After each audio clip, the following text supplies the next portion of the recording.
You're at a family dinner, and somebody asks the question, not the polite version, the real one. So how much do you actually make these days? The table goes quiet. You smile, you deflect, you say something vague about doing okay, and you spend the rest of the meal replaying it in your head. Maybe you told the truth.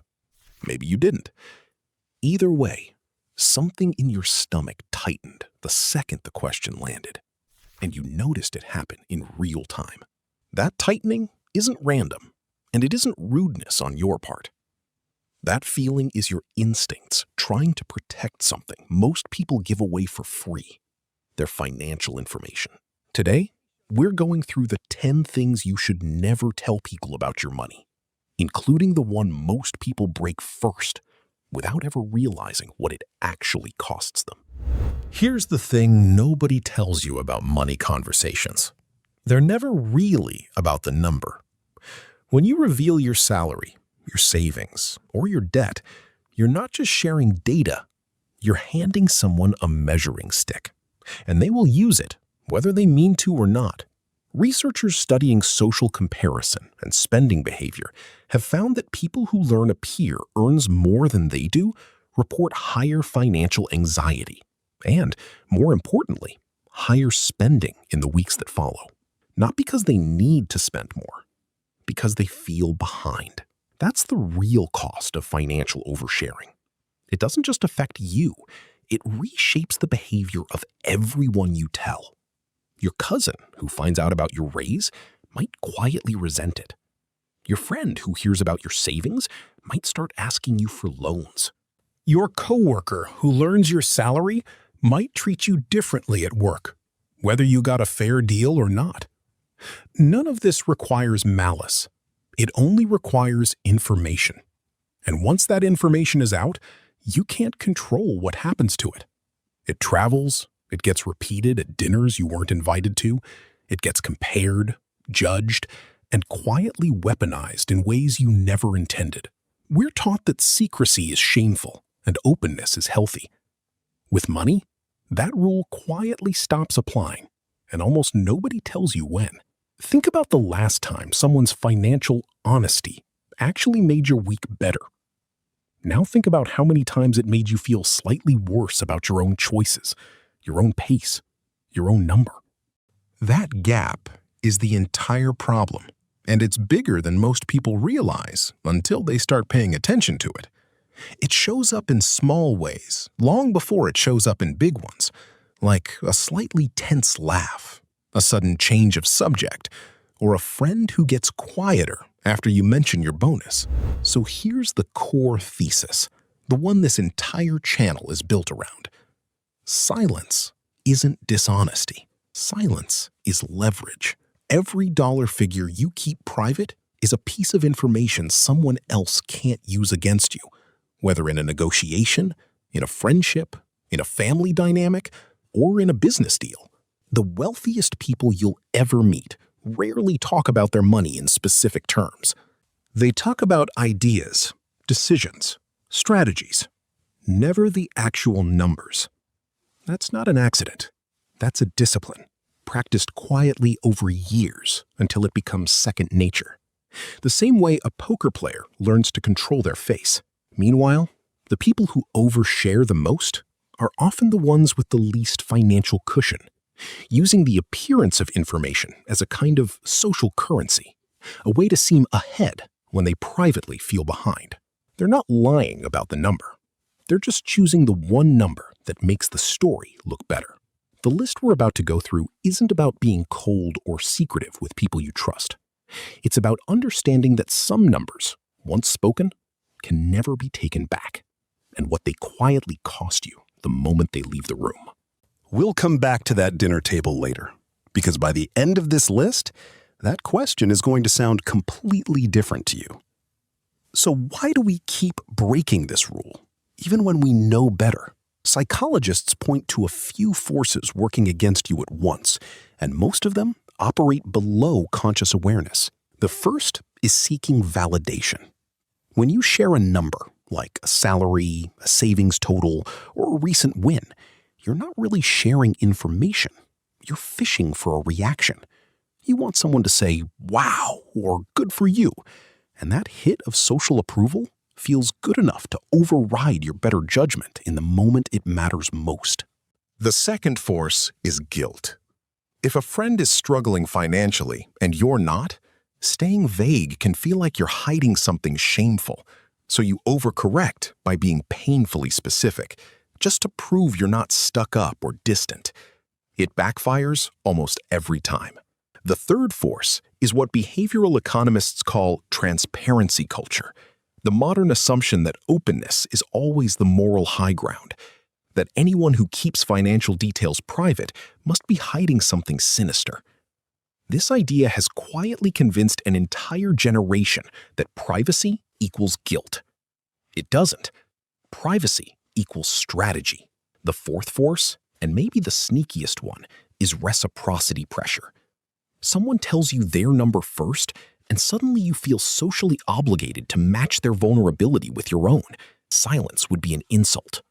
That single dynamic is responsible for more oversharing than almost anything else on this list, and it's the one most people break first, without even noticing they've broken it. You don't owe anyone your numbers just because they offered theirs first. A fifth, smaller force is simple habit. Growing up in a household where money was discussed openly at every dinner, with no sense that anything said could ever leave the room. That household training doesn't disappear just because the rest of the world plays by different rules. And there's a sixth force worth naming: social media itself, which has spent the last decade rewarding financial vulnerability with engagement, likes, and comments, quietly teaching an entire generation that the more specific the number, the more the post performs. None of these forces are character flaws. They're just default settings most people never bothered to question. Let's put a real cost on this, because vague warnings don't change behavior. Specific numbers do. Say you tell 3 close friends your salary after a raise, mentioning the new figure almost casually, the way you might mention a vacation. Studies on workplace pay transparency suggest that even informal salary disclosure among peers can quietly shift negotiating dynamics for everyone involved, sometimes suppressing future raises for the people who shared, because employers and even friends start anchoring expectations to what's already known. Now layer in lifestyle comparison spending, the well-known tendency to increase your own spending after learning a peer is doing better financially. If just one friend in your circle ramps up spending by $200 or $300 a month after hearing your numbers, that's several $1,000s a year in induced spending that traces directly back to one dinner conversation you probably don't even remember having.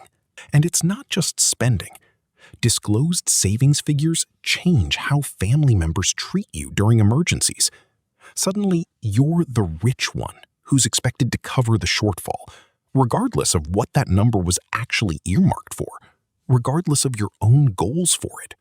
Say your sibling finds out you have $40,000 sitting in savings. The next time their car breaks down, you're not getting a phone call asking if you can help. You're getting a phone call that already assumes the answer is yes. None of this shows up on a balance sheet. It shows up in slowly eroded leverage, strained relationships, and decisions other people make about you, using information you handed them for free.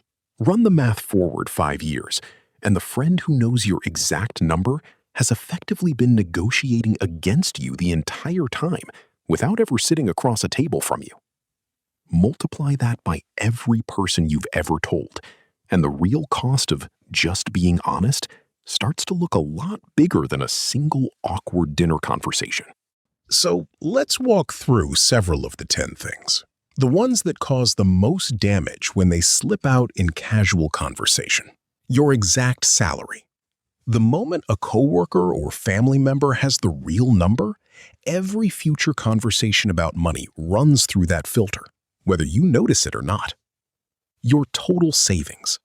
The second people know what you have sitting in the bank, You become the unofficial emergency fund for everyone around you. No application required. Your investment returns. Bragging about a winning trade invites people to compare your luck to their caution and breeds resentment that has nothing to do with skill or strategy. Your debt, especially the exact amount.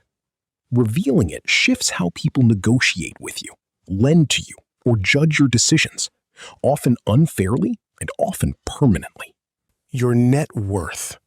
The single most weaponizable number on this entire list, because it collapses every other detail into one comparison point people can't unsee once they know it. Your monthly budget breakdown. Hand someone your exact spending categories and watch them start auditing your choices instead of their own. Your home's mortgage rate or remaining balance. A number that quietly turns into ammunition the next time family is splitting an inheritance or a shared expense. Your side income or freelance earnings. Reveal it once, and friends start treating your extra money as a shared resource instead of something you built on your own time. Your inheritance, expected or received. A number that can quietly rewrite how relatives view fairness for years afterward, long after the actual money is gone. Each of these numbers, on its own, feels completely harmless to share in the moment. The damage shows up later, in ways that rarely get traced back to the original conversation. And here's the part that surprises most people. The loudest oversharers in your life, the ones who seem completely open about money, who post the win, announce the raise, and casually mention the new investment at every opportunity, are very often the ones quietly losing the most ground. Behavioral finance researchers studying social signaling have noted that public financial disclosure frequently correlates with weaker actual financial positions because the disclosure itself is functioning as compensation, a need to be seen as successful, standing in for genuine financial security underneath. Remember that reciprocity pressure we talked about earlier? The one most people break first? This is exactly where it does the most damage. Because the loudest sharer in any group is usually the one who started the chain, and everyone else just feels obligated to keep it going. Meanwhile, the people quietly building real wealth tend to say almost nothing about it.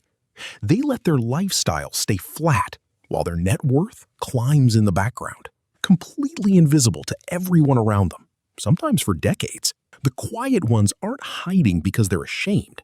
They're quiet because they understand something the loud ones haven't figured out yet. The value of a number goes down every single time you say it out loud. Say it once, and it's information. Say it 5 times, and it's currency you've already spent.